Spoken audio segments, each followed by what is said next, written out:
কর্কট সংক্রান্তি, মকর সংক্রান্তি, জলবিষুব, মহাবিষুব ঝটপট মনে রাখার কিভাবে নিয়ম। মহাবিষুব, প্রথমে দেখতে হবে মার্চ মাস দুটো, একটা 21 তারিখ, দুটো একটা 21শে জুন, একটা দিলে দুটো 21 তারিখ মনে রাখতে হবে। মহামার্চ, মা মহামা, মহাবিষুব কিসে হয়? মার্চে। এখানে মহা আর মার্চ, 21 তারিখ তো মনেই আছে।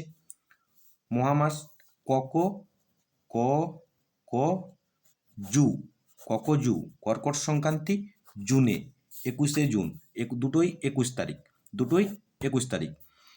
মক ডি, ম ক ডি, 22শে ডিসেম্বর মনে রাখতে হবে। মকর সংক্রান্তি ডিসেম্বরে, মক ডি 22 তারিখ। আরেকটা 23 তারিখ, জল সে, জলসে, 23শে সেপ্টেম্বর। ঠিক আছে। মহামা, ককজু, মকডি, জলসে।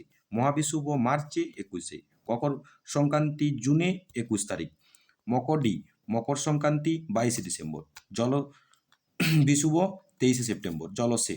ক্লিয়ার?